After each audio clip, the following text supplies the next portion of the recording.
Bang, bagaimana sih cara merawat indukan ikan lele yang habis kita pijakan supaya cepat matang gonat atau cepat berisi telurnya? Pertanyaan yang sangat bagus, teman-teman ya. Kali ini saya akan menjawab pertanyaan tersebut ya, dan saya akan buatkan video mengenai tentang cara perawatan indukan dan juga seleksi indukan supaya hasilnya nanti lebih maksimal ya, teman-teman ya. Oke, yang saya akan jelaskan terlebih dahulu adalah seleksi induk ya. Karena tanpa seleksi induk, teman-teman tentunya ketika merawat indukan nanti hasilnya kurang bagus atau kurang memuaskan ya. Nah, dalam proses seleksi indukan ada beberapa hal yang harus teman-teman ketahui ya. Jadi ada dari petani yang mempunyai indukan ya. Indukan tersebut ada yang sudah jadi, ada yang masih bahan. Nah, indukan yang sudah jadi adalah indukan yang sudah dirawat dengan baik. Indukan yang bahan adalah indukan yang baru dibeli atau tidak tahu asal-usulnya, pakannya apa, dan juga bagaimana perawatannya. Dalam proses pemilihan indukan atau seleksi indukan seperti yang saya lakukan ini, saya baru membeli membeli indukan yang dari petani ya. Nah, indukan yang saya pilih biasanya dari segi pejantan itu mempunyai alat vital yang panjang ya, dan dia biasanya mempunyai postur yang ideal, tidak terlalu besar badannya ya. Dalam artian besar badannya dia tidak terlalu berdaging ya, posturnya pas istilahnya ya, dan juga beratnya sesuaikan dari indukan betina ya. Pastikan ketika teman-teman membeli indukan jangan untuk satu kolam seperti ini ya, itu jangan pilih satu pasang, jangan ya, jantan dan betina jangan ya. Kita pilih dari satu petani itu satu satu misal ya, satu, kalau nggak jantan kita pilih yang betina ya.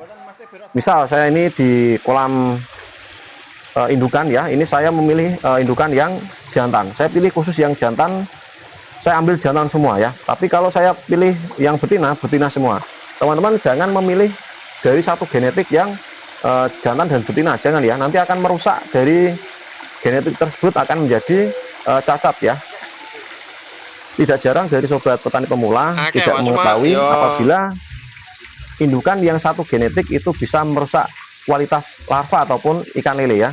Kalau dia tidak cacat, biasanya ikan lele tersebut atau bibitnya itu akan mudah sakit ataupun mudah terserang penyakit ya.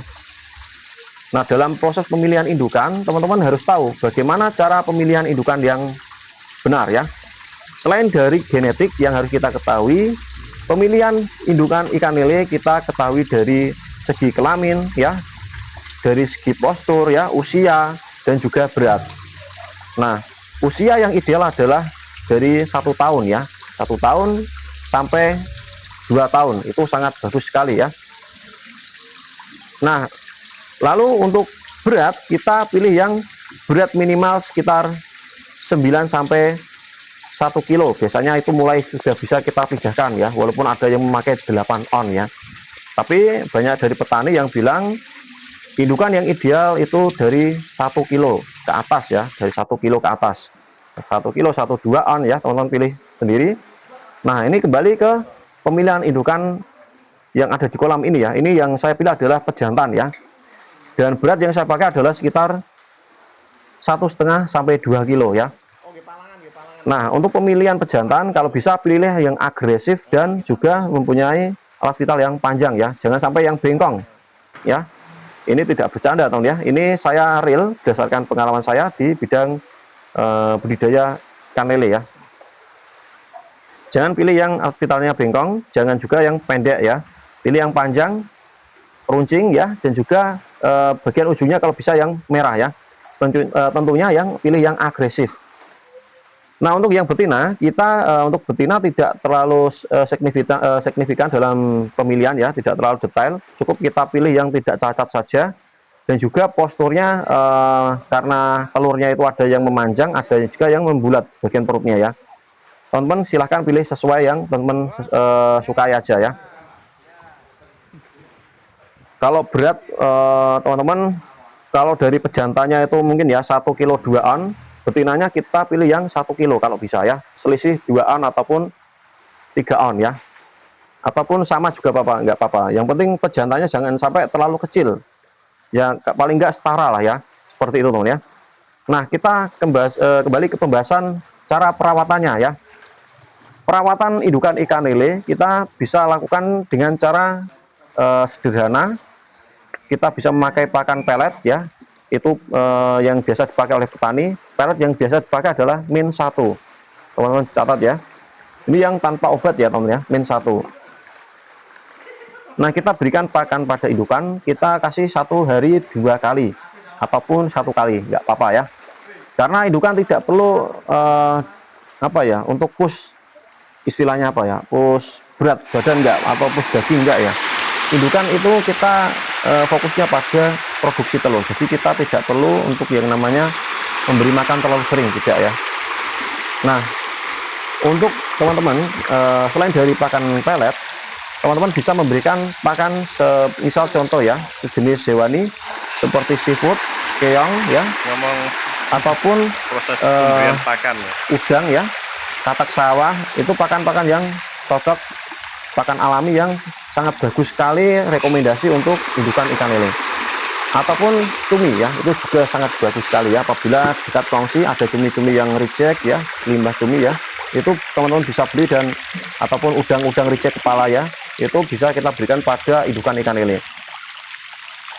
Nah, selain dari pakan alami, kalau teman-teman ini saya akan bahas mengenai tentang perawatan yang alami ya, alami dengan pakan pelet.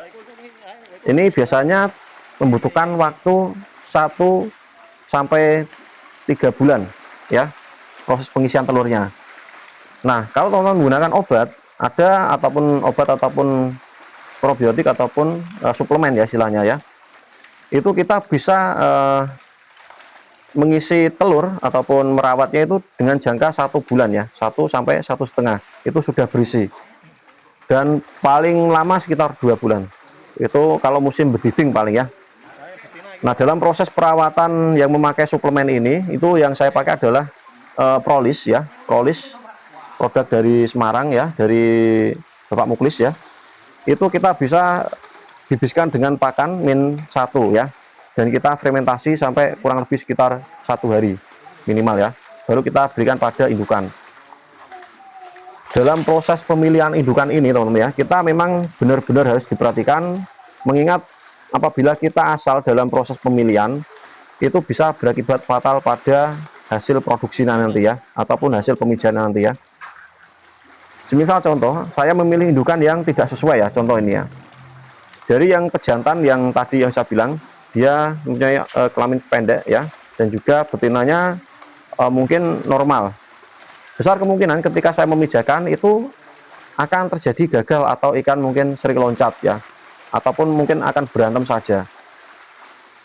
Nah, ada juga yang mungkin dari betinanya yang cocok genetik, jantannya bagus, kita kawinkan, itu bisa jadi akan genetiknya akan rusak, ataupun dan daya tubuhnya itu melemah, ataupun mengikuti genetik induknya yang betina, dia akan mempunyai cacat genetik baik dari sirip yang hilang ataupun bengkong ya.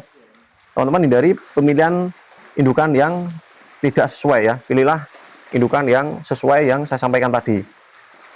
Dalam proses budidaya pembenihan ikan lele, kita tidak hanya berfokus pada bibit dan larva. Indukan juga kita harus perhatikan, berikan pakan yang terbaik meski harganya mahal ya. Kalau kita mampu membeli cacing sutra dengan harga 17 sampai 25 ataupun 15 sampai 10 sampai 25.000 per gelas, kita seharusnya bisa memberikan pakan yang harganya lebih mahal dari pakan larva ya untuk indukan, karena indukan itu nantinya akan semakin kita rawat semakin bagus, perawatannya nanti akan semakin mudah, larvanya ya akan semakin enak, tidak mudah trouble ya. Nah, untuk teman-teman untuk kolam untuk indukan ikan lele, kita juga harus perhatikan juga kolam yang ideal untuk indukan itu biasanya berkisar sekitar ukuran yang paling kecil ya, 1 kali 2, tergantung jumlah indukan ya. 1 kali 2 ini kita bisa muat sekitar 5 sampai 10 indukan ya, tergantung dari beratnya. Nah, ataupun teman-teman kalau mempunyai kolam yang besar, itu jauh lebih bagus karena akan lebih cepat indukan tersebut untuk mengisi telurnya, karena dia tempatnya longgar ya. Kita bisa memakai ukuran yang 2 kali 2 dengan ketinggian 80 cm. untuk ketinggian air sekitar 70 cm ataupun 50 cm ya, itu yang ideal. Kalau saya karena tempat saya itu kolamnya dangkal, saya memakai ketinggian air 25 cm, itu sudah bisa teman-teman ya, tapi kurang bagus ya, kurang ideal. Harus ada penutupnya apabila kolamnya dangkal ya. Oke, sekian video dari saya. Semoga video ini bermanfaat untuk sobat petani ikan lele. Apabila ada suatu kesalahan kata, saya mohon maaf yang sebesar-besarnya untuk sobat petani ikan lele semua. Oke, sekian dan terima kasih. Semoga video ini bermanfaat untuk kalian semua ya. Terima kasih.